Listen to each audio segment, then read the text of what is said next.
Ayer nos quedamos en el reino dividido. Vimos o mencionamos, no estudiamos, pero mencionamos los 20 reyes del reino de Judá. Y decidimos tomar la línea de los reyes de Judá porque es la línea, realmente la línea justa, la línea davídica de la cual pues vendría el Mesías. Ahí nos quedamos y hoy pues vamos a continuar con lo que les anunciamos al finalizar ayer. Vamos a iniciar con la cautividad babilónica.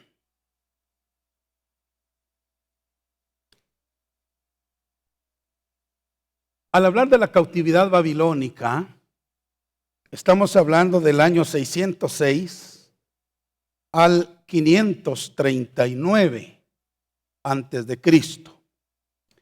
Periodo de tiempo en el que se llevaron a cabo las deportaciones a Babilonia y también el exilio. Es interesante entender que todas las cautividades que el pueblo de Dios sufre, ya sea en lo natural como en lo espiritual, siempre tienen un propósito. Jeremías capítulo 24, versículo 5 al 10 nos muestra el propósito del Señor para la cautividad.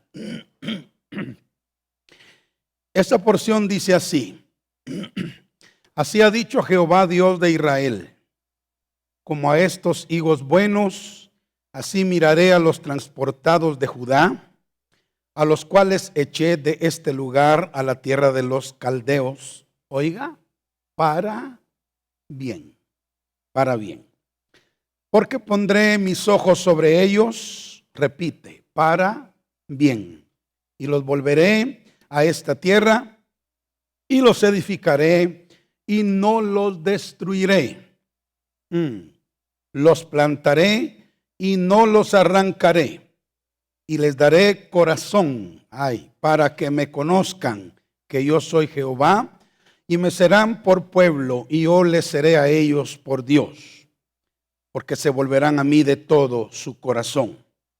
Y como los higos malos, que de malos no se pueden comer, así ha dicho Jehová, pondré a Sedequías, rey de Judá, y a sus príncipes, y al resto de Jerusalén que se quedó en esta tierra, en la tierra de Judá, y a los que moran en la tierra de Egipto, y los daré por escarnio y por mal a todos los reinos de la tierra, por infamia, por ejemplo, por refrán y por maldición a todos los lugares a donde yo los arroje, y enviaré sobre ellos espada, hambre y pestilencia, hasta que sean exterminados de la tierra que les di a ellos y a sus padres.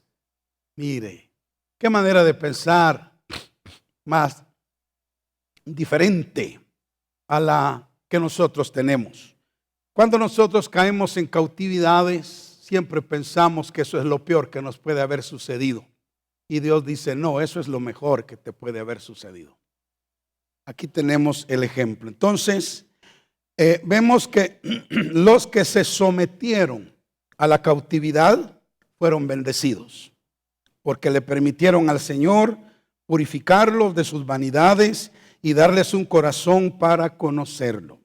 Mientras que los que se resistieron a la cautividad, ellos fueron destruidos. ¿Y saben por qué? Porque la única esperanza que tenían de cambiar, la rechazaron. Todas las cautividades, hermanos, que Dios permite a nuestra vida, siempre tienen un propósito de bien para nosotros. Reconozcámoslo. Luego, en Jeremías capítulo 30, versículo 10 al 11. Todavía no estoy ahí en la pantalla. Pero vemos que Dios, en su gran misericordia, declara que después del tiempo de la cautividad, que ellos pasarían en Babilonia, los haría volver a su tierra y los bendeciría. Allí dice: tú pues, siervo mío Jacob, no temas, dice Jehová, ni te atemorices, Israel, porque aquí que yo soy el que te salvó de lejos, a ti y a tu descendencia, óigame, de la tierra de cautividad. Amén. De la tierra de cautividad. Y Jacob volverá, descansará y vivirá tranquilo, y no habrá quien le espante, porque yo estoy contigo para salvarte, dice Jehová, y destruiré a las naciones entre las cuales te esparcí, pero a ti no te destruiré, sino que te castigaré con justicia. De ninguna manera te dejaré sin castigo. Sea Dios al que ama, disciplina, pero no lo destruye. Entendemos entonces, hermanos, que las cautividades son un castigo de Dios a su pueblo por su pecado.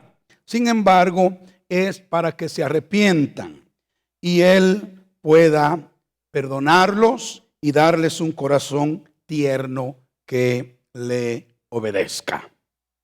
Esa fue la razón por la cual el reino de Judá fue llevado cautivo a Babilonia. Ahora, la cautividad babilónica fue profetizada por varios profetas. Y aquí vamos a mencionar a dos de esos profetas. Isaías profetizó la cautividad babilónica. Vamos a leer solo algunos versículos de toda esta lista que tenemos para poder avanzar, pero quise anotarlos allí para que si usted puede tomar nota de ellos será bueno. Isaías profetizó la cautividad babilónica. Capítulo 39, versos 6 y 7 dice: he aquí vienen días en que será llevado a Babilonia todo lo que hay en tu casa y lo que tus padres han atesorado hasta hoy. Ninguna cosa quedará, dice Jehová. De tus hijos que saldrán de ti y que habrás engendrado, tomarán y serán eunucos en el palacio del rey de Babilonia. Claramente Isaías entonces está profetizando que Judá va a ir cautiva a Babilonia, sus bienes, sus hijos, todo eso Babilonia lo iba a llevar a su tierra. Capítulo 44, versículo 23 y 24 dice: ¿quién de vosotros oirá esto? ¿Quién atenderá y escuchará respecto al porvenir? ¿Quién dio a Jacob en botín y entregó a Israel a saqueadores? Mire qué pregunta.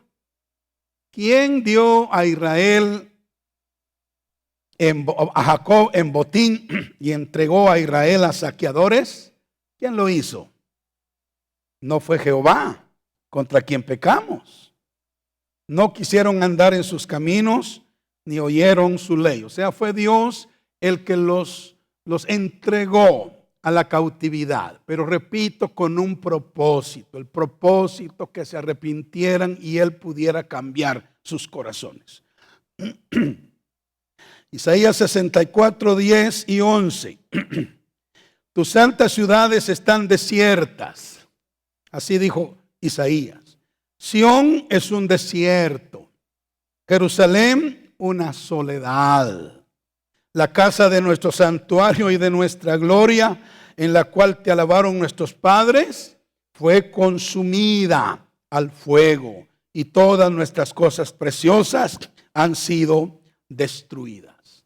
Vemos entonces cómo Isaías vez tras vez profetiza acerca de la cautividad babilónica. Bueno, dejemos a Isaías ya y pasemos ahora al profeta Jeremías. También el profeta Jeremías profetizó la cautividad babilónica. Él anunció la inmediata destrucción de Jerusalén por un reino que vendría del norte, principalmente porque ellos habían abandonado la verdad del Dios viviente y estaban adorando dioses de madera y de piedra. Miremos lo que dice Jeremías capítulo 1, versículos 14 y 15. Me dijo Jehová, dice él, del norte se soltará el mal sobre todos los moradores de esta tierra. Porque he aquí que yo convoco a todas las familias de los reinos del norte, dice Jehová, y vendrán y pondrá cada uno su campamento a la entrada de las puertas de Jerusalén. Vea qué tremendo. A la entrada de las puertas de Jerusalén y junto a todos sus muros en derredor, está hablando del sitio que Jerusalén iba a tener, y contra todas las ciudades de Judá. Estos reinos del norte a los cuales se refiere Jeremías, en particular era Babilonia. A pesar del avivamiento que se había dado en los días del rey Josías, la nación aún estaba en una condición de rebeldía. El avivamiento no había penetrado muy profundo en el corazón de la mayoría. Por lo tanto, Dios les envió el juicio a través de los babilonios. Miremos lo que dice Jeremías 6, 22 y 23 también.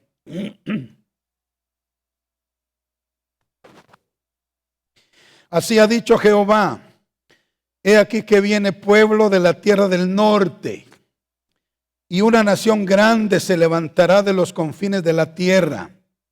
Arco y jabalina empuñarán, crueles son y no tendrán misericordia. Su estruendo brama como el mar, y montarán a caballo como hombres dispuestos para la guerra. Contra ti, le dice Dios, oh hija de Sión. Y este pueblo al cual se refiere Jeremías, pues era Babilonia. Ahora, la destrucción del templo, porque Babilonia destruyó el templo también. Lo tenemos predicho en Jeremías 7:14. Vea lo que dice. Haré también a esta casa sobre la cual es invocado mi nombre, en la que vosotros confiáis, y a este lugar que di a vosotros y a vuestros padres, como hice a Silo. Fíjese, en Silo, ¿sabe qué había estado en Silo? Ahí estuvo por un tiempo el tabernáculo de Dios, en Silo, donde Elí era el sumo sacerdote y donde los hijos de Elí hacían barbaridades ahí en el lugar santo, en el templo de Dios. Y Dios lo que hizo fue sacar su gloria de ese templo y hacer incluso que el sacerdote, el sumo sacerdote Elí, se desnucara, muriera desnucado, y que sus hijos también fueran consumidos por el juicio de Dios. Ahora, Dios dice a través de Jeremías, eso le va a pasar a el templo en estos días. Les voy a hacer a ellos lo que hice con Silo. Qué tremendo. Aleluya. Ahora, el sumo sacerdote de Silo murió, sus hijos fueron ajusticiados y el tabernáculo quedó vacío. Así haría Dios con el templo de Jerusalén a través de la cautividad babilónica. Ahora, la destrucción de la ciudad está predicha en Jeremías 9, 11 al 14, donde dice, note que hablamos del templo, ahora estamos hablando de la ciudad, de la capital. Dice, reduciré a Jerusalén a un montón de ruinas, morada de chacales, y convertiré las ciudades de Judá en desolación, en que no quede morador. ¿Quién es varón sabio que entienda esto? ¿Y a quién habló la boca de Jehová para que pueda declararlo? ¿Por qué causa la tierra ha perecido, ha sido asolada como desierto hasta no haber quien pase? Dijo Jehová, porque dejaron mi ley, la cual di delante de ellos, y no obedecieron a mi voz, ni caminaron conforme a ella. Antes se fueron tras la imaginación de su corazón y en pos de los Baales, según les enseñaron sus padres. Entonces, notemos cómo Isaías profetiza la invasión babilónica. Jeremías también profetiza que va a venir la cautividad babilónica. Leamos todavía un versículo más en Jeremías 12, versículo 7.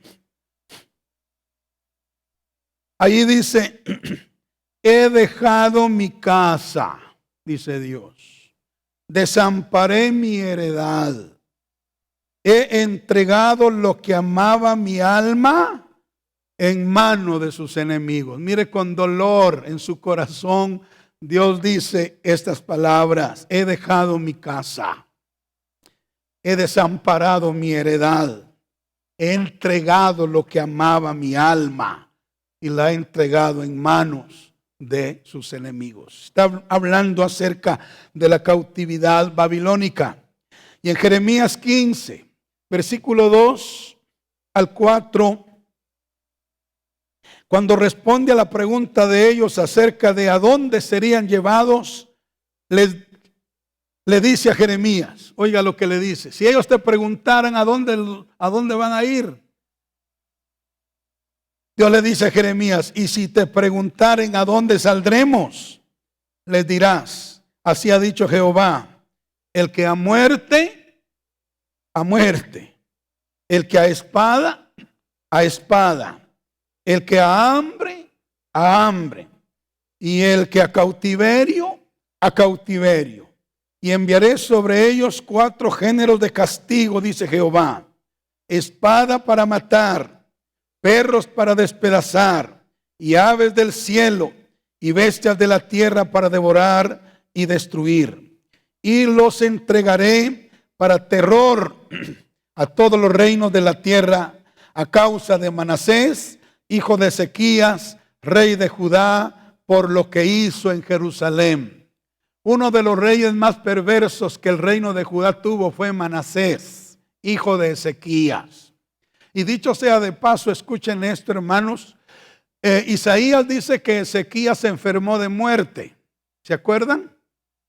Y entonces volvió su rostro a la pared y le dijo, Señor, acuérdate de que he andado rectamente delante de ti. Te ruego que me prolongues la vida.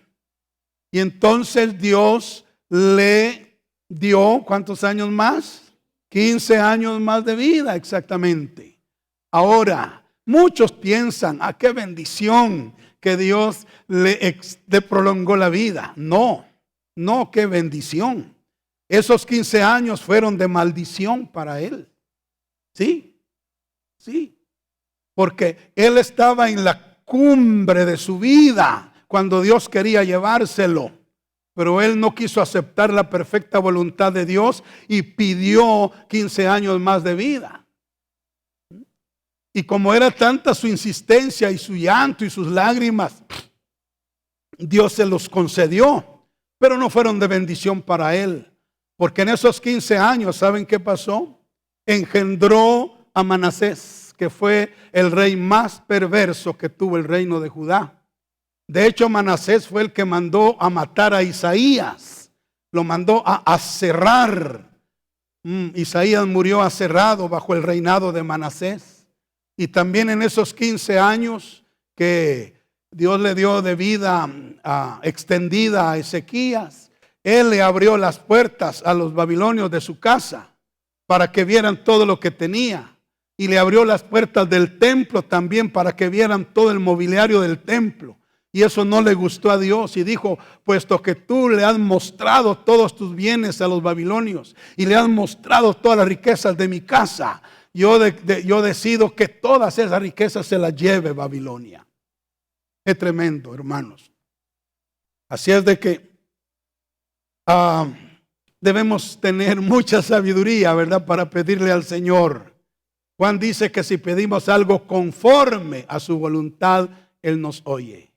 Amén. Entonces, acordémonos de eso siempre en nuestras peticiones. Busquemos la voluntad de Dios. Acuérdense de Cristo en el jardín de Getsemaní. Padre, si es posible que pase de mí esta copa sin que yo la beba, pero no se haga mi voluntad sino la tuya. Amén. Creo que es una buena manera de orar. Ezequías bien le hubiera podido decir a Dios: Señor, yo no me quiero morir, quisiera más vida, pero hágase tu voluntad. Yo creo que Dios se lo hubiera llevado porque esa era su perfecta voluntad. Amén. Y Ezequías no hubiera perdido lo que perdió en esos 15 años extendidos. Bueno, sigamos adelante. Hermanos, dejamos ya las profecías de Isaías. Hay muchos versículos ahí. Las profecías de Jeremías. Entonces, estos profetas mayores profetizaron que la cautividad vendría. Ahora, continuando con ese periodo, hubo 3 deportaciones a Babilonia. 3 deportaciones. Tome nota de esto. La primera fue en el año 606 antes de Cristo. Esta fue en el 4º año del rey Joacim.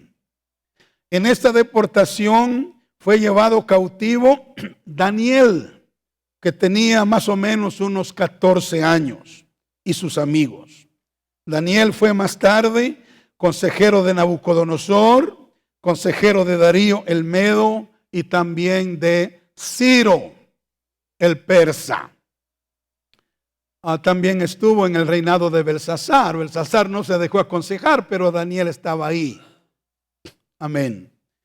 Ahora, esa fue la primera deportación en el año 606 antes de Cristo. El primer bloque de judíos fue llevado a Babilonia. Bueno, la segunda deportación fue cerca del año 597 antes de Cristo.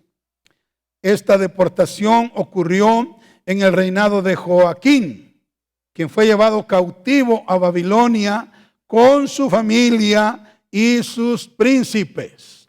La segunda deportación. En esa segunda deportación se fue Ezequiel, el profeta Ezequiel. Se fue en la segunda deportación a Babilonia. En el año 597 antes de Cristo. La tercera deportación fue en el año 586 antes de Cristo. Esta fue cuando Nabucodonosor, escuchen, finalmente saqueó Jerusalén y destruyó el templo, como ya Jeremías lo había profetizado. Amén. Esta deportación fue en el año 11 del reinado de Sedequías. Sí, de Sedequías, el último rey que vimos de los reyes de Judá, en el año 11. Durante este tiempo, los judíos se establecieron en Babilonia y llevaron, una vida más o menos tranquila. Óigame bien, más o menos tranquila, porque Dios los había llevado y era la voluntad de Dios que estuvieran ahí. Entonces, aunque estuvieron cautivos, ellos vivían más o menos tranquilamente. No como los que se quedaron, que se resistieron, fueron matados, fueron destruidos. Tuvieron que huir y padecer hambre y cuantas otras cosas más, porque se resistían a irse a la cautividad. El profeta Jeremías profetizó que la cautividad en Babilonia duraría, ¿cuántos saben? 70 años. 70 años iba a durar esa cautividad judía en Babilonia. Miremoslo en Jeremías 25:12.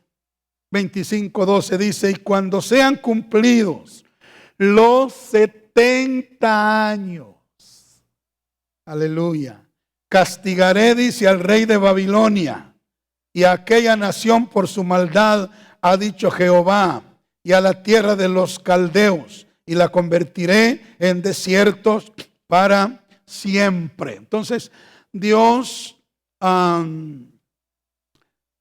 tomó como un vaso, oigan esto, hermanos, Dios tomó como un vaso de ira a Babilonia para disciplinar a Judá. Judá había hecho cosas desagradables a Dios y Dios, como un padre responsable, tenía que disciplinar a sus hijos. Y la disciplina iba a ser enviarlos a la cautividad babilónica, para que allí ellos reconocieran su maldad, se arrepintieran y fueran cambiados.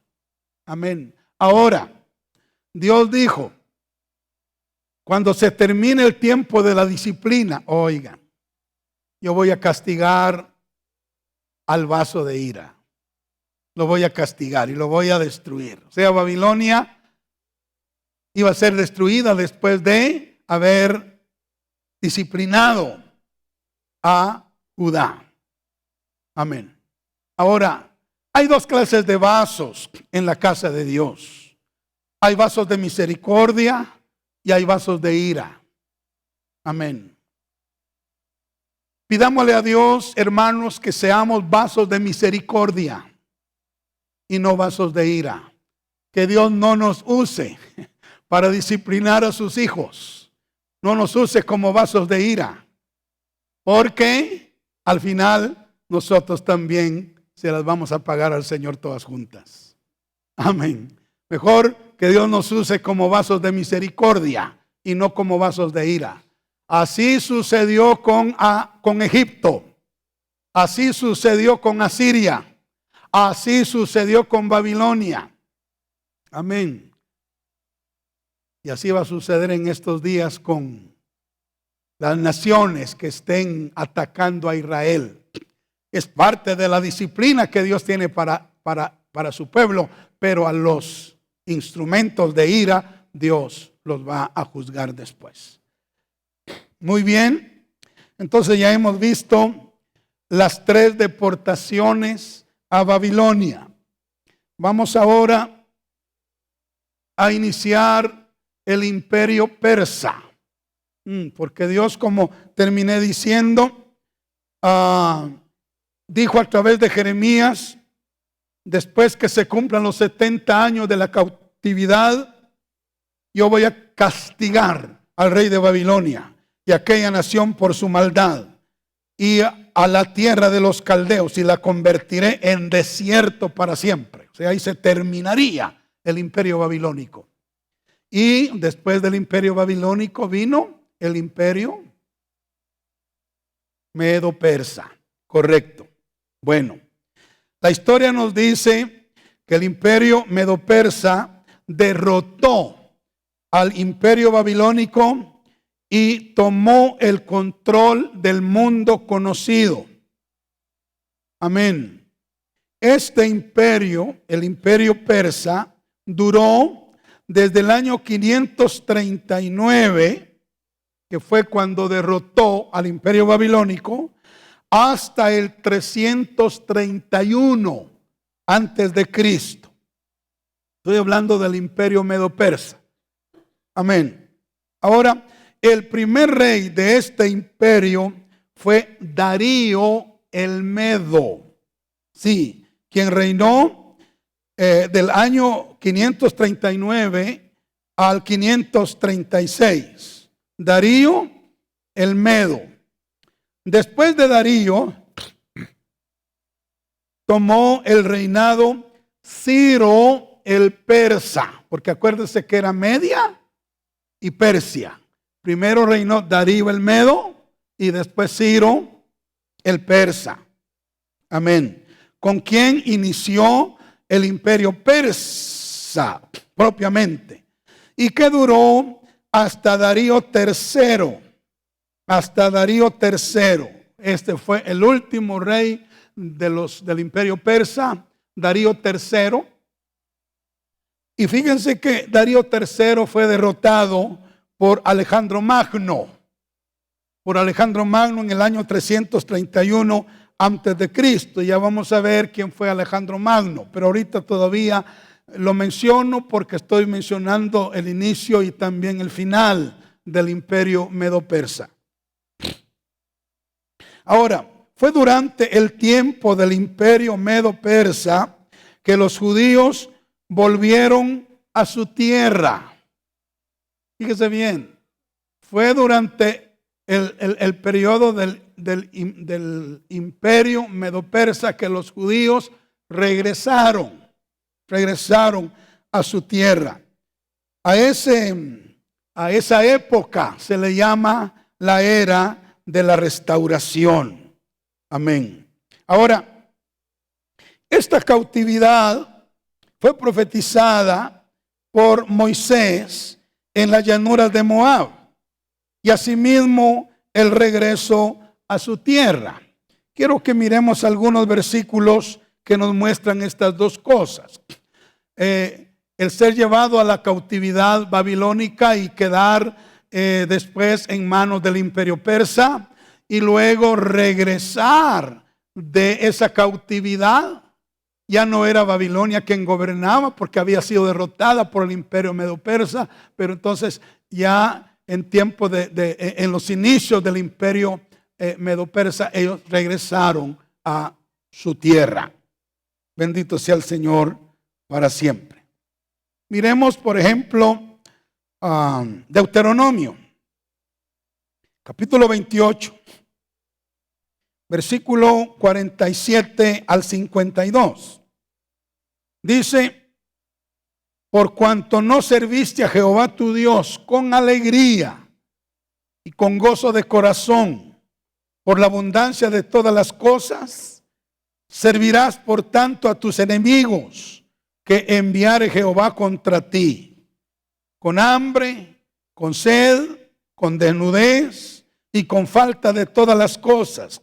Y él pondrá yugo de hierro sobre tu cuello hasta destruirte. Jehová traerá contra ti una nación de lejos, del extremo de la tierra, que vuele como águila, nación cuya lengua no entiendas, gente fiera de rostro que no tendrá respeto al anciano, ni perdonará al niño, y comerá el fruto de tu bestia y el fruto de tu tierra, hasta que perezcas. Mire, no solo Isaías, no solo Jeremías, Moisés ya lo había profetizado desde el principio. Y no te dejaré grano, ni mosto, ni aceite, ni la cría de tus vacas, ni los rebaños de tus ovejas, hasta destruirte. Pondré sitio a todas tus ciudades hasta que caigan tus muros altos y fortificados en que tú confías. En toda tu tierra sitiará pues todas tus ciudades y toda la tierra que Jehová tu Dios te hubiere dado. Con estas palabras entonces Moisés también profetizó esa cautividad de la cual estamos hablando. Y usted puede anotar también los versículos 64 al 66. Pero no solo les dijo que serían llevados cautivos, sino también les dijo que volverían a su tierra y serían restaurados. Miremos Deuteronomio 30, versículo 1 al 5. Sucederá que cuando hubieren venido sobre ti todas estas cosas, la bendición y la maldición que he puesto delante de ti, y te arrepintieres en medio de todas las naciones, mire, te arrepintieres en medio de todas las naciones a donde te hubiera arrojado Jehová tu Dios, y te convirtieres, mira el propósito de la cautividad, te convirtieres a Jehová tu Dios y obedecieres a su voz conforme a todo lo que te mando hoy, tú y tus hijos, con todo tu corazón y con toda tu alma, entonces Jehová hará volver a tus cautivos y tendrá misericordia de ti y volverá a recogerte de entre todos los pueblos a donde te hubiera esparcido Jehová tu Dios. Aun cuando tus desterrados estuvieren en las partes más lejanas que hay debajo del cielo, De allí te recogerá Jehová tu Dios, y de allá te tomará y te hará volver Jehová tu Dios a la tierra que heredaron tus padres, y será tuya, y te hará bien y te multiplicará más que a tus padres. O sea, Dios no solamente le profetizó a los judíos la cautividad, sino que también el regreso de la cautividad. Ahora, ya sabemos que durante el periodo babilónico, Israel fue protegido por Dios, pero también lo protegió durante el periodo de los persas.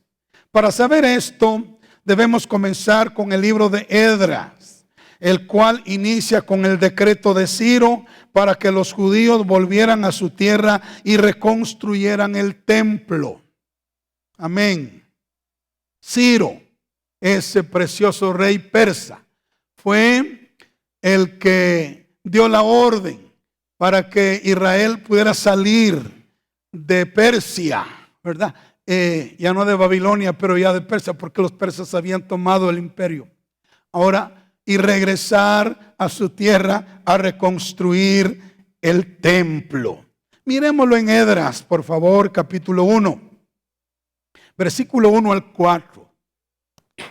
Esdras dice: en el primer año de Ciro, rey de Persia, para que se cumpliese la palabra de Jehová por boca de Jeremías, despertó Jehová el espíritu de Ciro, rey de Persia, el cual hizo pregonar de palabra y también por escrito por todo su reino, diciendo: así ha dicho Ciro, rey de Persia: Jehová, el Dios de los cielos, me ha dado todos los reinos de la tierra, y me ha mandado que le edifique casa en Jerusalén, que está en Judá. Oiga lo que dice Ciro: quien haya entre vosotros de su pueblo, sea Dios con él, y suba a Jerusalén, que está en Judá, y edifique la casa a Jehová, Dios de Israel, porque él es Dios, la cual está en Jerusalén. Y a todo el que haya quedado en cualquier lugar donde more, ayúdenle los hombres de su lugar con plata, con oro, con bienes, con ganado, además de ofrendas voluntarias para la casa de Dios, la cual está en Jerusalén. ¿Quién fue el que dio esta orden? Ciro.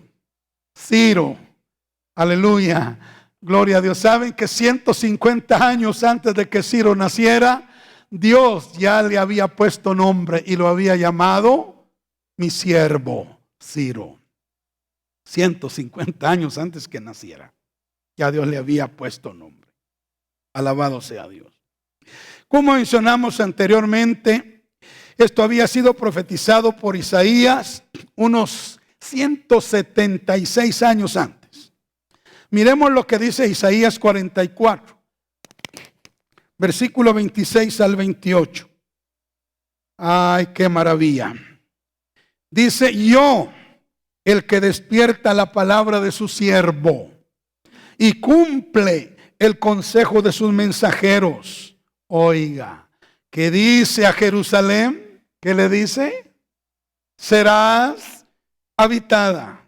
Y a las ciudades de Judá, ¿qué les dice? Reconstruidas serán, y sus ruinas reedificaré. Que dice a las profundidades, secaos, y a los ríos haré secar.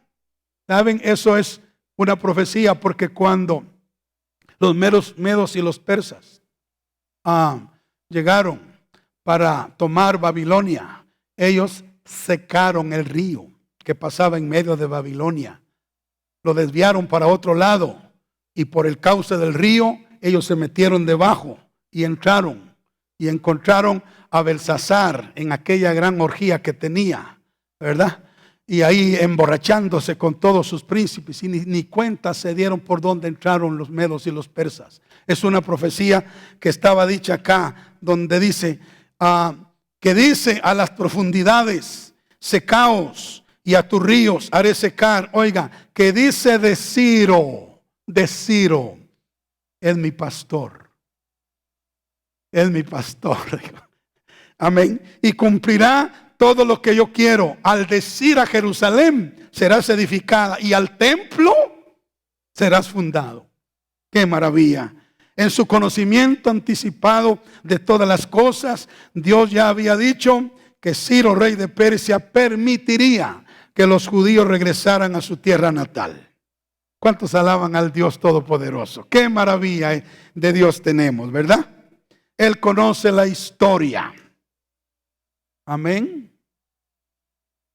Una vez escuché a un maestro decir que en inglés, historia se dice history. Y si separamos his story, es su historia. Porque así es. La historia es su historia. Él la conoce. Bendito sea el Señor. Ahora, Ciro, rey de Persia, no solo proclama el edicto, sino que provee de recursos y mobiliario para que los judíos restauren la casa de Dios. Miremos Esdras capítulo 6, versos 14 y 15. Y los ancianos de los judíos, dice, edificaban y prosperaban conforme a la profecía de Ageo y Zacarías, hijo de Ido, porque estos dos profetas estaban animando a los que regresaron para reconstruir el templo. Alabado sea el Señor. Edificaron pues y terminaron por orden del Dios de Israel y por mandato de Ciro, de Darío y de Artajerjes, rey de Persia, porque todos estos reyes habían estado de acuerdo en que Israel regresara. Esta casa fue terminada el tercer día del mes de Adar, que era el 6º año del reinado del rey Darío. Darío el que vino después de Ciro. Obviamente, después de Ciro vino Darío y después Artajerjes. Estos tres reyes ayudaron a los judíos a regresar a su tierra y a restaurar el templo de Dios en Jerusalén. Miremos la restauración del templo. Bendito sea el Señor. Este es el templo de la restauración en los días de Esdras. Bendito sea Dios. Le llamamos el templo de la restauración. Porque acuérdense, ¿quién había destruido el templo antes? Babilonia, correcto. Y ahora, 70 años después, regresan de la cautividad y por orden de Ciro y por provisión también de Ciro, ellos vienen y restauran el templo en Jerusalén. Gracias, Natán. En una búsqueda del decreto oficial de Ciro, durante el reinado de Darío se encontraron las medidas del templo. Leamos Esdras capítulo 6, versículo 3 al 5. Dice, en el año primero del rey Ciro, el mismo rey Ciro dio orden acerca de la casa de Dios, la cual estaba en Jerusalén, para que fuese la casa reedificada como lugar para ofrecer sacrificios, y que sus paredes fuesen firmes, su altura de 60 codos y de 60 codos su anchura, y 3 hileras de piedras grandes y una de madera nueva, y que el gasto sea pagado, dijo él, por el tesoro del rey. Y también los utensilios de oro y plata de la casa de Dios, los cuales Nabucodonosor sacó del templo que estaba en Jerusalén y que se los llevó a Babilonia, ¿verdad? Y que fueron usados por Belsasar. Y respetuosamente Ciro dijo, sean devueltos y vayan a su lugar, amén, al templo que está en Jerusalén, y sean puestos en la casa de Dios. Alabado sea Dios.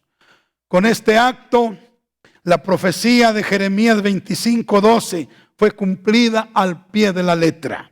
Miremos qué dice Jeremías 25:12. Y cuando sean cumplidos los 70 años, castigaré al rey de Babilonia y a aquella nación por su maldad, ha dicho Jehová, y a la tierra de los caldeos, y la convertiré en desiertos para siempre. Fue así que los persas entonces derrotaron a Babilonia y recuperaron los utensilios de la casa de Dios que Nabucodonosor se había llevado a Babilonia, y los regresaron a Jerusalén. Alabado sea Dios. ¿Estamos entendiendo? Sí, ¿verdad? Bendito sea el Señor. Linda la historia, hermanos. Yo soy aficionado a la historia. Me encanta. Ahora, una cosa interesantísima. ¿Cuántas deportaciones vimos que hubieron o que hubo? 3. Vaya pues. Ahora mire, una cosa interesante es que de la misma manera que hubo 3 deportaciones distintas, también hubo 3 repatriaciones. 3 repatriaciones.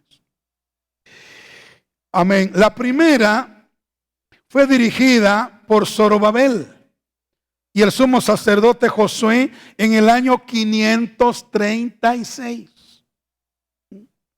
Fue el primer bloque de judíos que regresaron a Jerusalén.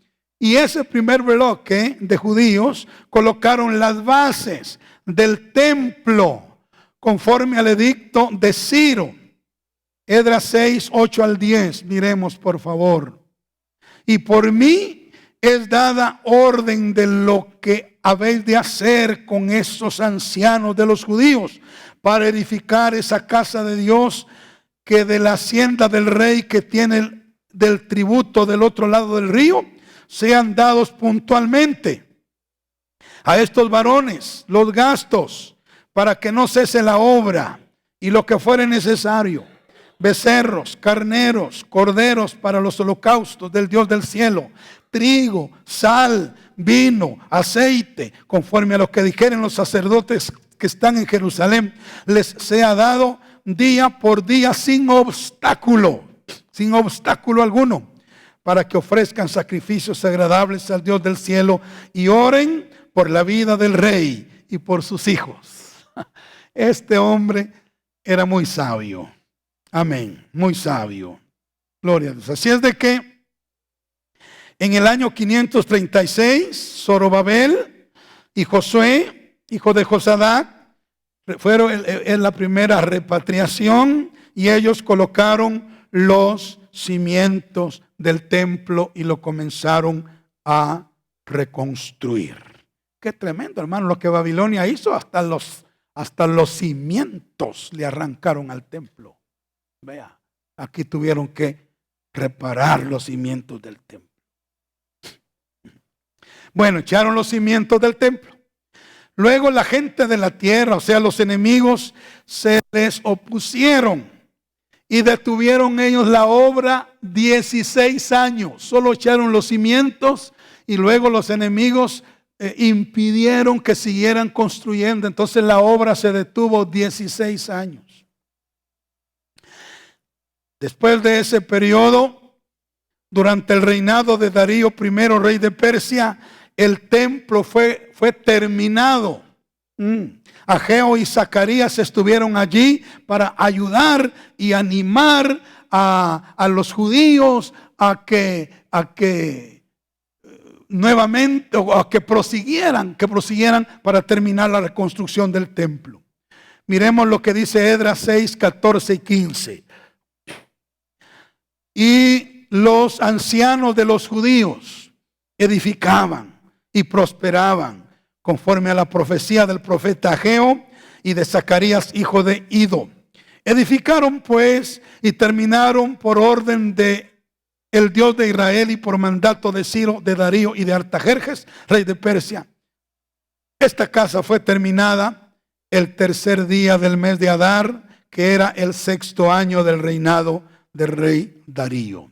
Entonces, 16 años más tarde, ellos terminaron de reconstruir el templo. Bendito sea el nombre del Señor. Bueno.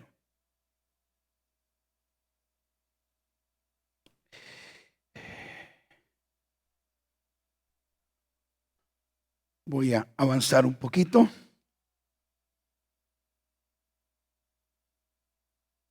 La segunda repatriación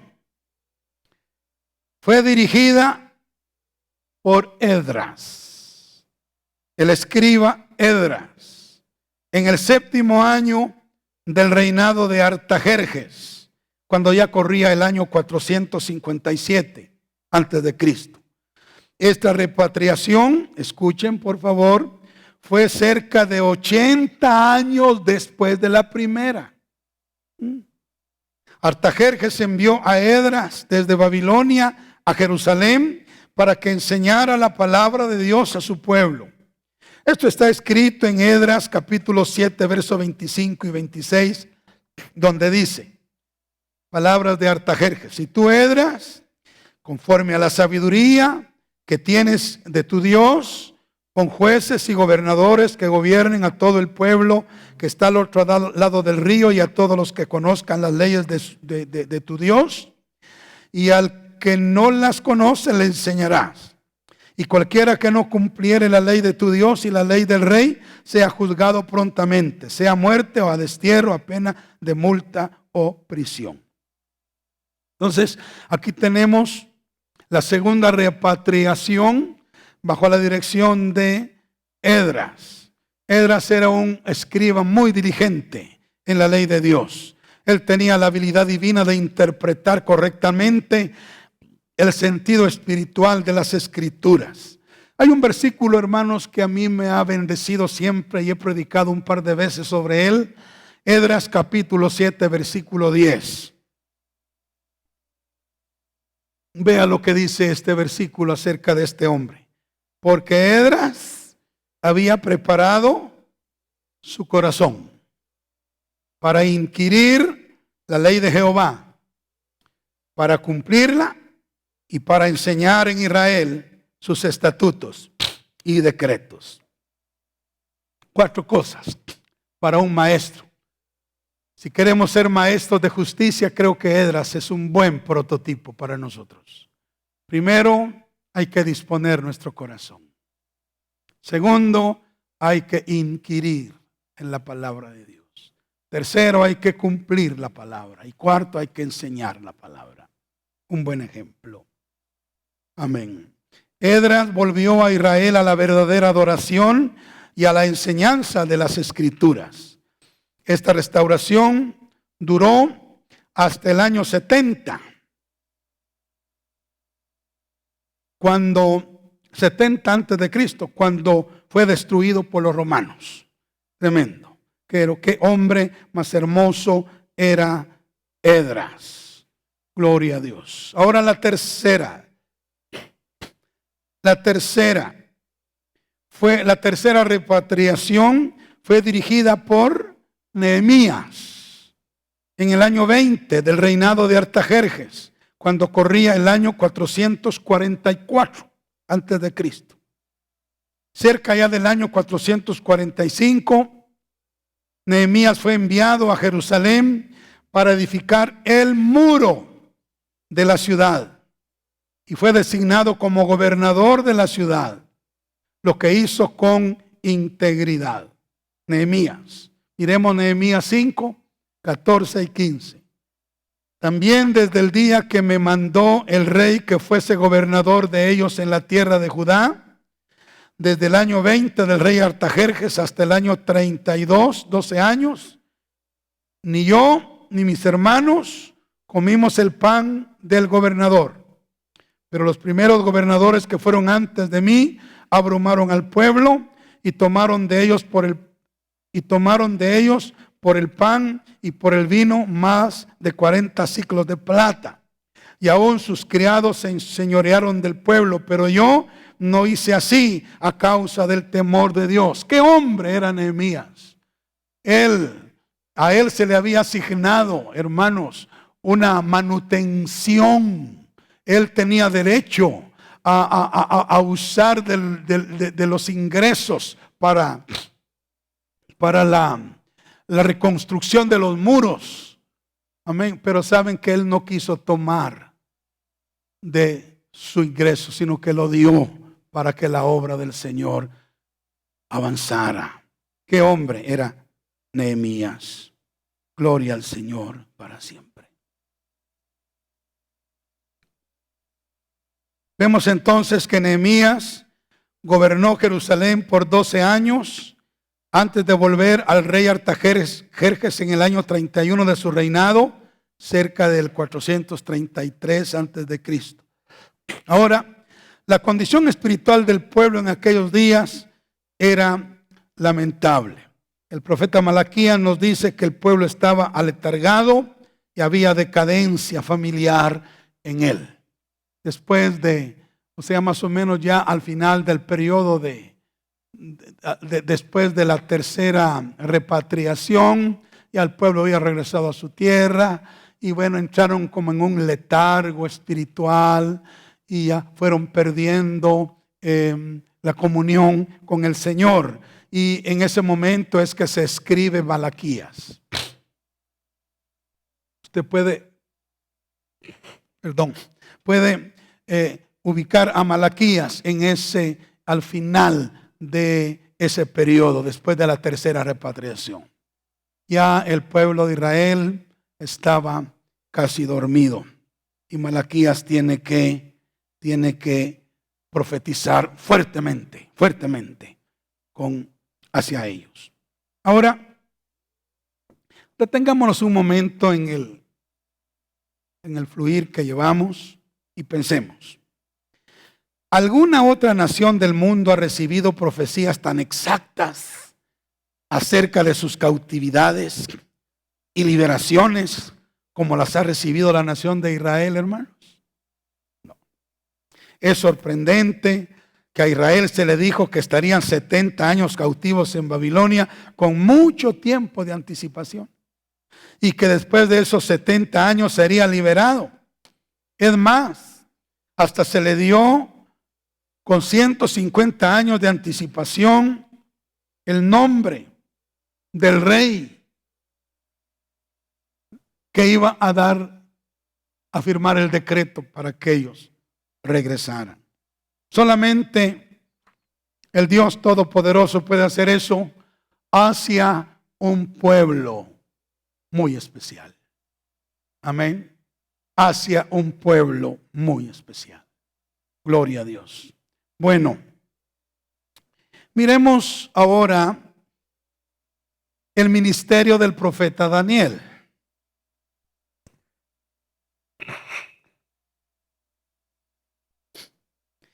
El ministerio del profeta Daniel.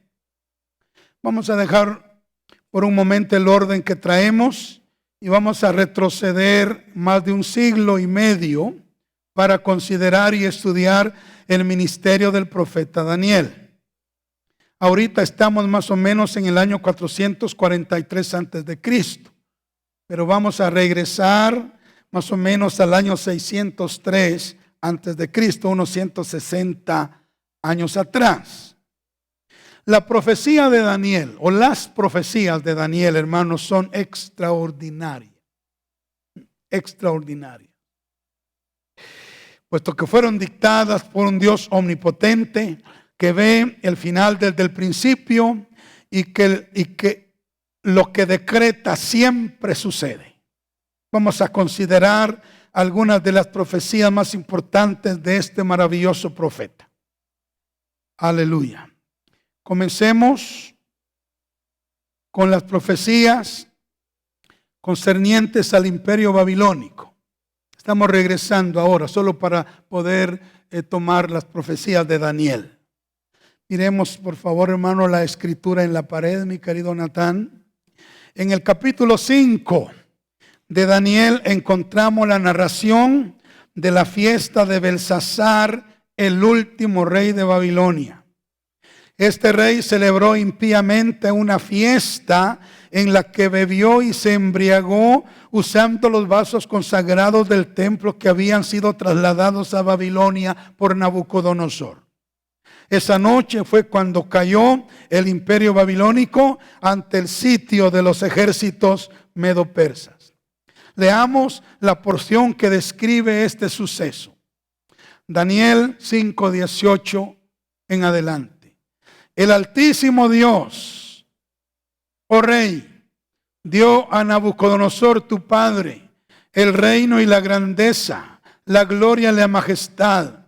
Y por la grandeza que le dio, todos los pueblos, naciones y lenguas temblaban y temían delante de él. A quien quería mataba y a quien quería daba vida. Así era Nabucodonosor, soberano en este mundo.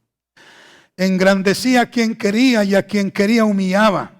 Mas cuando su corazón se ensoberbeció y su espíritu se endureció en su orgullo, fue depuesto del trono de su reino y despojado de su gloria. Y fue echado entre los hijos de los hombres, y su mente se hizo semejante a la de las bestias. Y con los asnos monteses fue su morada. Hierba la hicieron comer como a buey, y su cuerpo fue mojado con el rocío del cielo, hasta que reconoció que el Altísimo Dios tiene dominio sobre el reino de los hombres y que pone sobre él al que le place. Estas palabras Daniel se las está diciendo a Belsasar. Pero oigan, luego, Daniel solo se lo está recordando a Belsasar. Ahí cuando él está en esa gran fiesta, ¿verdad? Con sus príncipes. Y luego le dice: y tú, su hijo, Belsasar, no has humillado tu corazón sabiendo todo esto, sino que contra el Señor del cielo te has ensoberbecido e hiciste traer delante de ti los vasos de su casa, y tú y tus grandes, tus mujeres y tus concubinas, bebiste vino en ellos. Además de esto, diste alabanza a dioses de plata y oro, de bronce, de hierro, de madera y de piedra, que ni ven, ni oyen, ni saben. Y el Dios en cuya mano está tu vida y cuyos son todos los dominios, nunca honraste. Entonces, de su presencia fue enviada la mano que trazó esta escritura. Y la escritura que trazó es Mene, Mene, Tekel, Uparsin. Esta es la interpretación del asunto, le dice Daniel. Mene significa: contó Dios tu reino y le ha puesto fin. Tekel significa: pesado ha sido en balanza y fuiste hallado falto. Peres significa: tu reino ha sido roto y dado a los medos y a los persas. Daniel declara a Belsasar su inminente caída en manos de los medos y los persas, por causa de que éste no tomó consejo para enderezar sus caminos delante de Dios, aún sabiendo lo que le había sucedido a su antecesor, a Nabucodonosor. ¿Se acuerdan que ayer dijimos que uno puede aprender de los errores de otros y no necesariamente caer uno en sus errores para ser disciplinado? Pero Belsasar no aprendió de los errores de su antepasado Nabucodonosor y le fue muy mal, muy mal. Ahora, esta caída, la caída de Babilonia en manos de los persas, también fue profetizada por Isaías. Vaya conmigo a Isaías 13, verso 17 al 19. Dice: he aquí que yo despierto contra ellos, dice Isaías, contra ellos, contra los babilonios, a los medos, que no se ocuparán de la plata, ni codiciarán el oro. Con arco tirarán a los niños, y no tendrán misericordia del fruto del vientre, ni su ojo perdonará a los hijos. Y Babilonia, y Babilonia, hermosura de reinos y ornamento de la grandeza de los caldeos, será como ¿quién? Como Sodoma y Gomorra, a las que trastornó Dios. Entonces vemos cómo Isaías profetizó la caída de Babilonia en manos de los persas, y Daniel está en el preciso momento en que ese acontecimiento se dio. Isaías capítulo 21, verso 2 en adelante, por favor. Dice: visión dura me ha sido mostrada, dice Isaías. El prevaricador prevarica y el destructor destruye. Sube, oh Elam, sitia o media. Todo su gemido hice cesar. Por tanto mis lomos se han llenado de dolor. Angustias se apoderaron de mí, como angustia de mujer de parto. Me agobié oyendo y al ver me he espantado. Se palmó mi corazón, el horror me ha intimidado.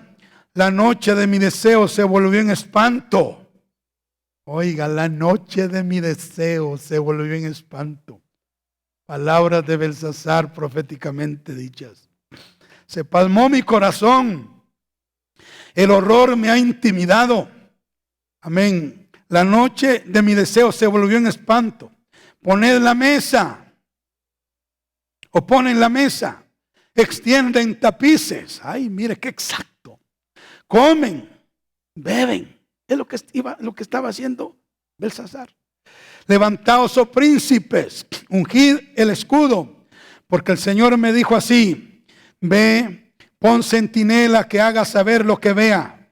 Y vio hombres montados, jinetes de 2 en 2 montados sobre asnos, montados sobre camellos. Y miró más atentamente y gritó como un león: Señor, sobre la atalaya estoy yo continuamente de día, y las noches enteras sobre mi guarda. Y he aquí que vienen hombres montados, jinetes de 2 en 2. Después habló y me dijo: cayó Babilonia, y todos los ídolos de sus dioses quebrantó en tierra. Cabal, esa profecía se cumplió en los días en que Daniel vio contempló la escritura en la pared que Dios le envió a Belsasar.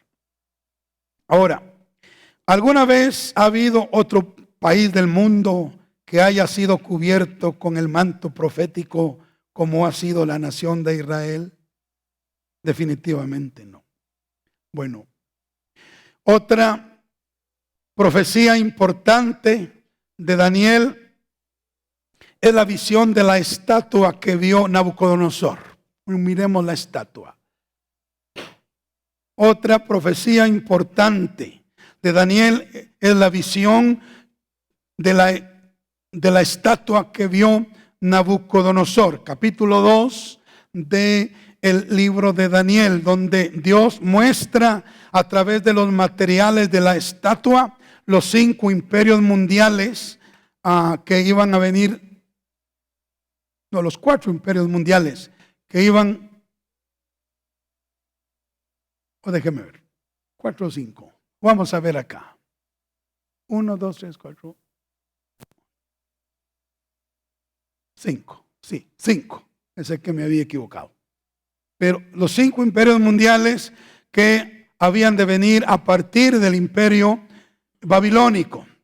Amén. Notemos ahí, hermanos, en la figura la estatua que vio Nabucodonosor en sueño. Amén. ¿De qué material era la cabeza de esa estatua? De oro. El oro representaba en ese momento al imperio babilónico. El imperio babilónico. Luego, abajo de la cabeza está el pecho. ¿De qué material era el pecho? De plata. Amén. Que representa al imperio persa. Al imperio persa. Después los lomos. ¿De qué material eran los lomos de la estatua?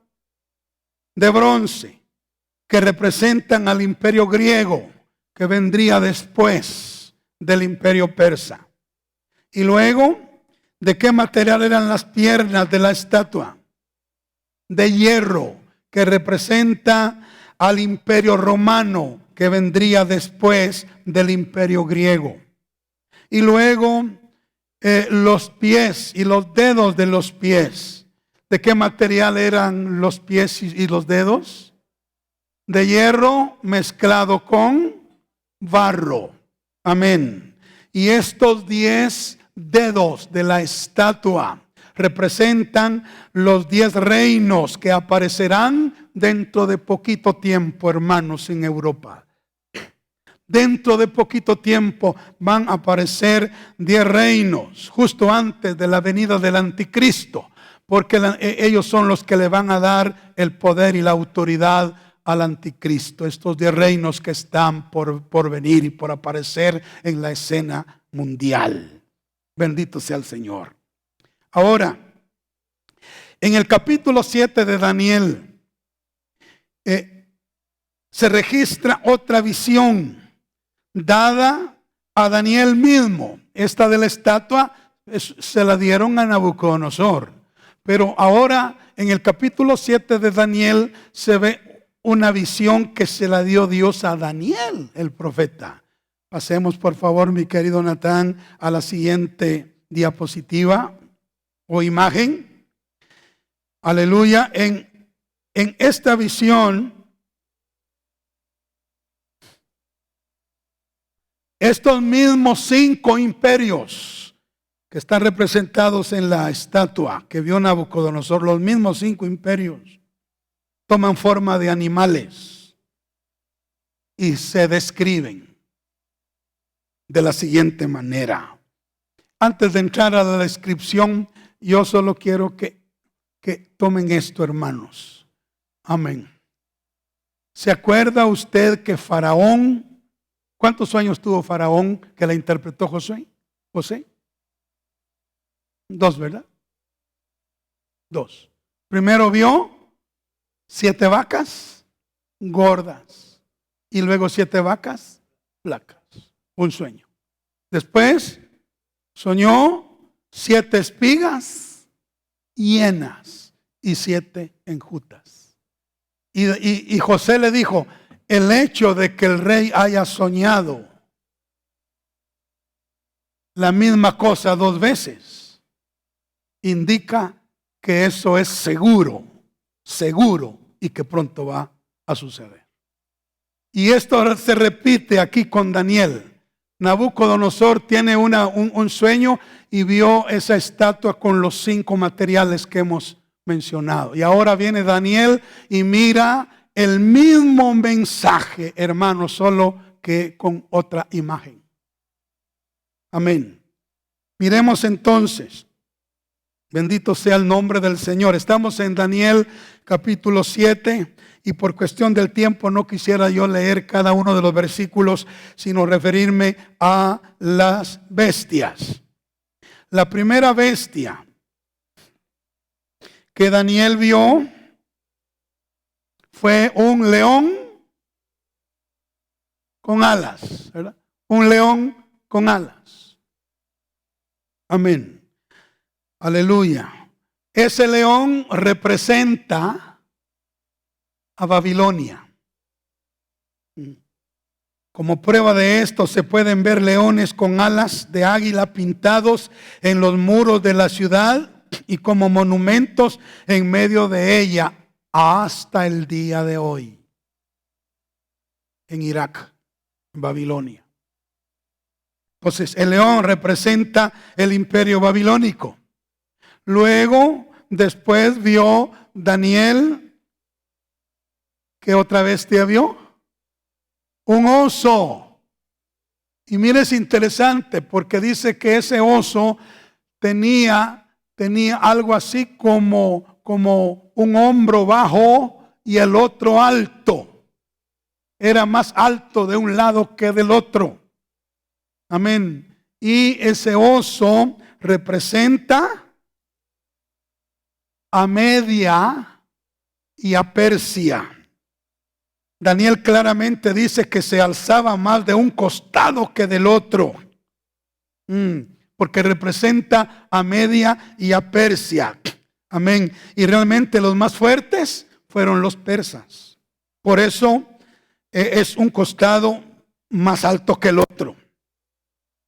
Además, es interesante porque ese oso que tiene en su boca, no sé si lo han leído, tiene 3 costillas en su boca. 3 costillas, las cuales representan a Libia, a Egipto y Babilonia, quienes fueron conquistadas y dominadas por ellos. Los libios, los egipcios y los babilónicos fueron conquistados por el imperio medo-persa. Por eso tiene las 3 costillas en la boca. Luego, ¿Cuál es la tercera bestia que Daniel ve? Allá, un leopardo.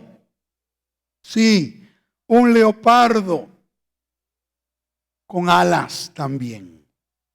Lo cual, o el cual representa, a ver si estamos llevando el entendimiento. ¿Qué imperio representa?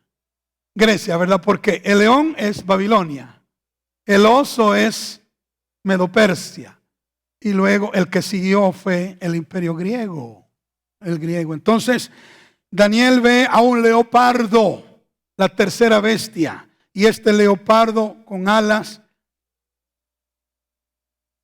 representa a Grecia. Amén. Lo cual es muy importante, hermanos, porque esto nos da entendimiento concerniente a la nacionalidad de el anticristo, a la nacionalidad de la bestia del anticristo. Amén. Leamos por favor Apocalipsis capítulo 13, versículo 2, solo para señalar este detallito. Vamos a leerlo y después regresamos ahí. 13:2, hablando de la bestia, del anticristo. Dice que la bestia que vi, dice Juan, es semejante a un leopardo. A un leopardo. ¿Y qué imperio representa el leopardo? Grecia. Ay, tenemos que tener entendimiento sobre eso. Y sus pies como de oso. ¿Qué representa el oso? ¿A quién? ¿Y quién derrotó o puso bajo sus pies al imperio Medo-Persia? Grecia. Y su boca como boca de león. Como boca de león. También Grecia habló desde Babilonia. Bueno, solo es una pincelada ahí acerca de la tercera bestia. Bueno, la cuarta bestia que Daniel vio, la cuarta bestia. ¿Cómo era la cuarta bestia, hermanos? Ay, miren, espantosa y terrible. Espantosa y terrible. Y vean, ¿qué tiene en la cabeza esa bestia? 10 cuernos. Ay. Así como la estatua tenía 10 pies, 10 dedos. Esta bestia también tiene 10 cuernos. Amén. Ahora, la cuarta bestia, entonces, ¿qué imperio vino después de los griegos, hermanos? Roma. Entonces la cuarta bestia representa el imperio romano. Y se describe en Daniel con dientes de hierro. Con dientes de hierro. Después del imperio griego vino el imperio romano, quien vino a ser más duro que los anteriores. Realmente como hierro. Como hierro. Y esta bestia tiene 10 cuernos. Ahora, los 10 cuernos de la cuarta bestia nos recuerdan los 10 dedos de la imagen de Nabucodonosor, que son los 10 reinos que están por levantarse dentro de los límites del antiguo imperio romano. Amén. Dentro de los límites del antiguo imperio romano. Quisiéramos tener tiempo para explicar eso, pero bueno, nos vamos a esperar hasta cuando recibamos a Daniel y recibamos Apocalipsis para entrar en detalles, eso con los maestros que nos lo enseñarán. Sí. Pero sí quiero decir de una vez que estos 10 cuernos son el quinto imperio. Están en el cuarto porque van a salir del antiguo imperio romano los 10 reinos que están para venir. Apocalipsis 17:12. Solo leamos este versículo y dice: y los 10 cuernos que has visto son 10 reyes, que aún no han recibido reino, pero por una hora lo recibirán, o recibirán autoridad como reyes juntamente con la bestia. Parece ser que esos 10 reinos van a aparecer justo antes, un tiempecito antes del anticristo, pero casi al mismo tiempo van a aparecer esos 10 reinos. No hagamos especulaciones todavía sobre quiénes son, porque no se sabe, pero lo sabremos claramente cuando aparezcan. Muy bien.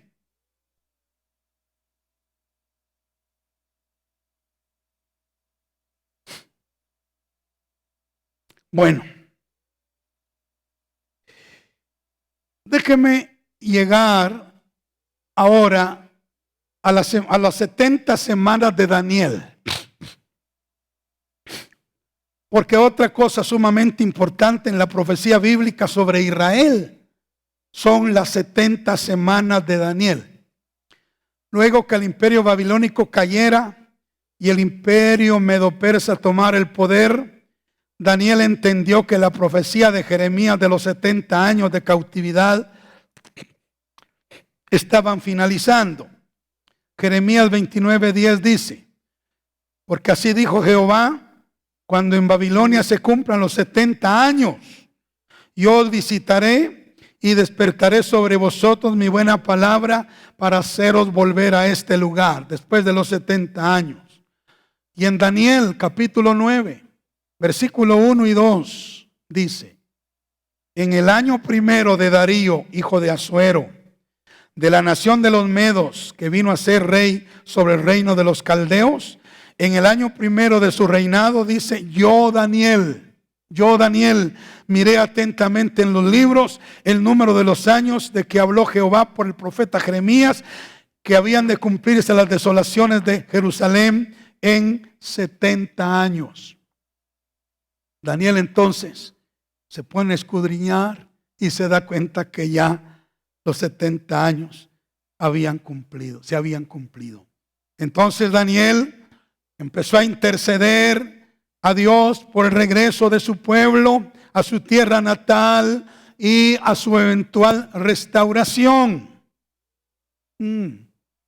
Fíjese, estaba intercediendo: Señor, ya se cumplieron los 70 años, por favor haz algo para que regresemos. Jeremías dijo que iban a ser 70, Señor, yo he hecho cuentas y ya se cumplieron los 70. Y en esa intercesión estaba Daniel delante de Dios, recordándole el cumplimiento de la profecía, cuando Dios le dio otra profecía. Otra profecía. Le dio la profecía de las 70 semanas a él. Pregunta, hermanos, ¿a quién le dio Dios la profecía de los 70 años de cautividad? A Jeremías. Muy bien. Y ahora Dios le está dando una profecía de 70 semanas de años a Daniel. Leámoslo por favor en Daniel capítulo 9, versículo 24 al 27. Dice, qué tremendo es Dios. 70 semanas están determinadas sobre tu pueblo y sobre tu santa ciudad para terminar la prevaricación y poner fin al pecado y expiar la iniquidad, para traer la justicia perdurable y sellar la visión y la profecía y ungir al santo de los santos. Sabe pues y entiende que desde la salida de la orden para restaurar y edificar a Jerusalén hasta el Mesías príncipe habrá 7 semanas y 62 semanas. Se volverá a edificar la plaza y el muro en tiempos angustiosos, y después de las 62 semanas se quitará la vida al Mesías, mas no por sí. Y el pueblo de un príncipe que ha de venir destruirá la ciudad y el santuario, y su fin será con inundación, y hasta el fin de la guerra durarán las devastaciones. Y por otra semana confirmará el pacto con muchos, y a la mitad de la semana hará cesar el sacrificio y la ofrenda. Después, con las muchedumbres de las abominaciones, vendrá el desolador, hasta que venga la consumación y lo que está determinado se derrame sobre el desolador. Bendito sea el nombre del Señor para siempre. Podemos poner, se me fue. Gloria a Dios. Bueno, pero ese diagrama lo tienen en sus libros. Si quieren, abren sus libros y vaya ahí a las 70 semanas de Daniel. Gloria al Señor. 70 semanas de Daniel. Yo quiero, porque esto es muy importante, hermanos, entenderlo a la luz de la historia de Israel. Amén. La imagen entonces de las 70 semanas de Daniel. Este periodo está dividido en 3 partes. Amén. En 3 partes. Primero le dice, habrá 7 semanas, una parte. Y después, 62 semanas, otra parte. Y por último, otra semana, 70. Entonces, espero decir esto en pocas palabras. ¿Cuándo comenzaron? O sea, a partir de cuándo se tenía que comenzar a contar esas 70 semanas. Dice acá, desde la salida de la orden para restaurar y edificar Jerusalén. Ahí, ¿cuándo salió la orden para salir a restaurar y edificar Jerusalén? Aquí mire, el decreto de Artajerjes, 457. Note que es para salir y restaurar Jerusalén, no el templo. El que dio la orden para restaurar el templo fue Ciro. Pero el que dio la orden para restaurar la ciudad fue Artajerjes. Aquí, en el año 457 antes de Cristo salió la orden. Entonces aquí tenemos 7 semanas y 62 semanas. ¿Cuántas semanas serían? 7 y 62, 69. 69. Y ustedes pueden hacer las cuentas despacio. Pero del 457 antes de Cristo, sumándole 69 semanas de años,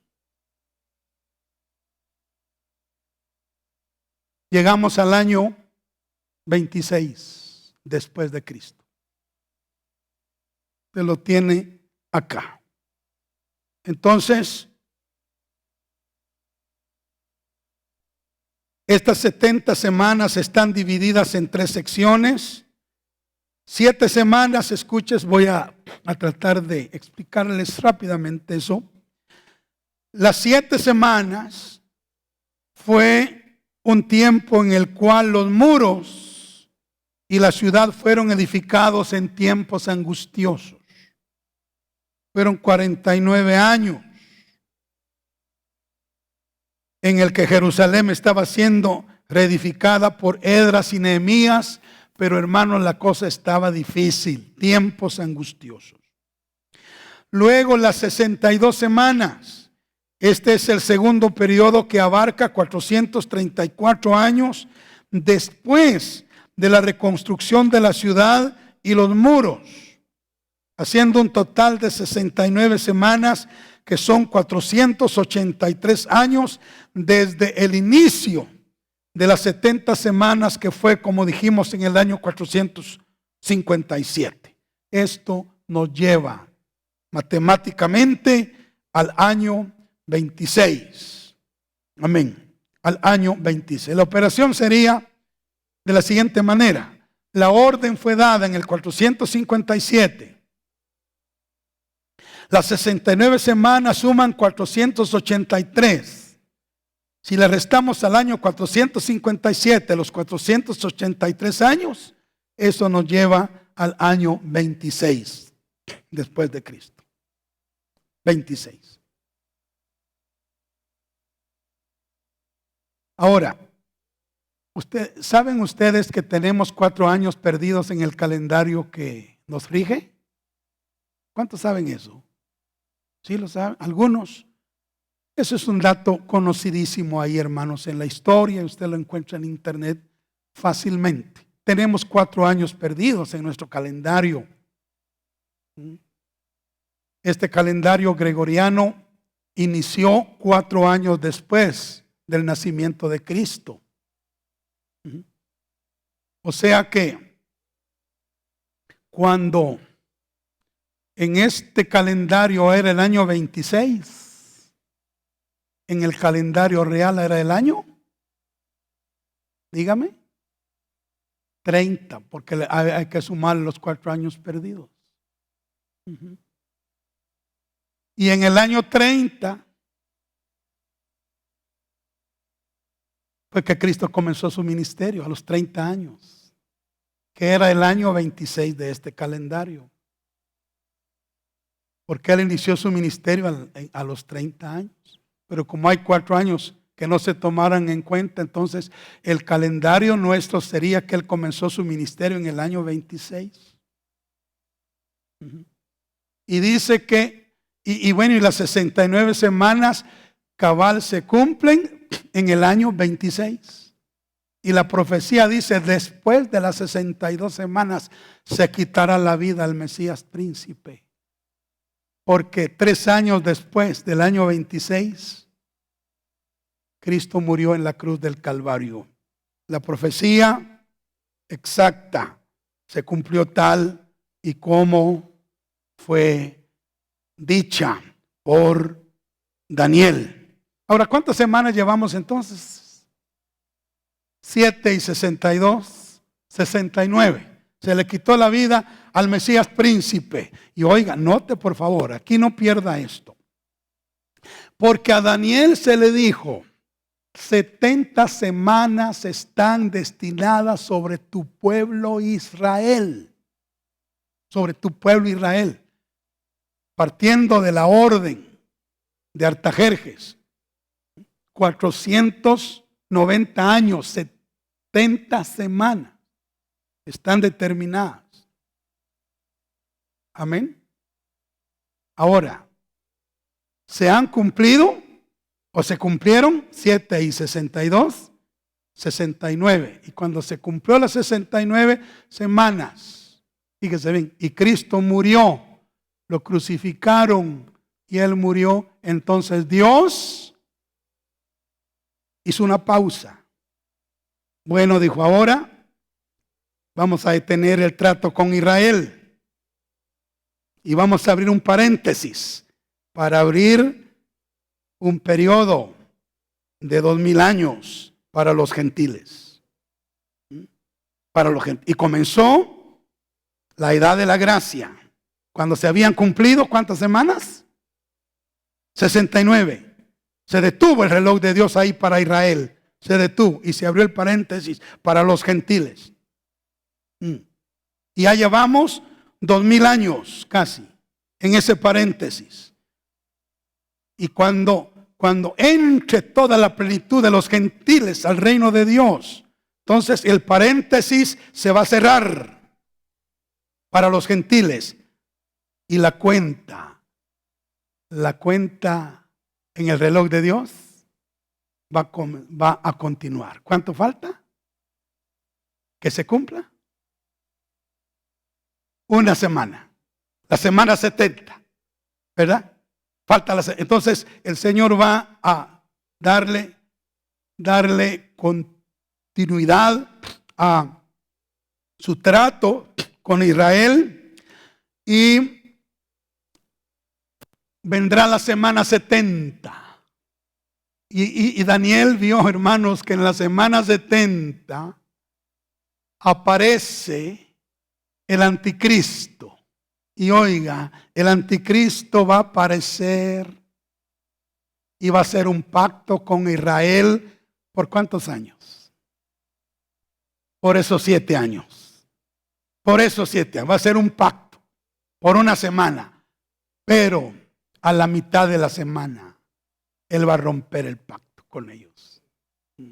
A los 3 años. O sea que el anticristo va a aparecer muy pronto, hermanos. La semana 70 de Daniel va a comenzar a correr. El anticristo va a aparecer allí. Y lo primero que hará es un pacto con Israel por esos 7 años. ¿Sabe? Creo que Él es el que va a lograr que los árabes permitan a Israel reconstruir el templo. Ahorita los árabes no quieren que Israel reconstruya el templo. Ahí tienen la mezquita de Omar y dicen no y no. Y nadie los saca de eso. Pero parece ser que el anticristo sí los va a convencer y les va a decir, permitámosle a los judíos restaurar su templo. Y Él los va a convencer. Y los judíos lo van a admirar y lo van a apreciar y van a decir, este es el Mesías. Pero que si a la mitad de la semana Él va a romper ese pacto y a la mitad de esa semana va a comenzar lo que se le llama la gran tribulación. 3 años y medio de gran tribulación partiendo de la abominación desoladora de la cual habló el profeta Daniel, que será, hermanos, que el anticristo va a quitar los sacrificios de ese templo que ya Israel los estaba celebrando 3 años y medio atrás, desde ahí para acá. Él va a quitar eso y va a meter la abominación desoladora en el templo. Qué tremendo. Bendito sea el nombre del Señor. Entonces, hemos cumplido 69 semanas ya.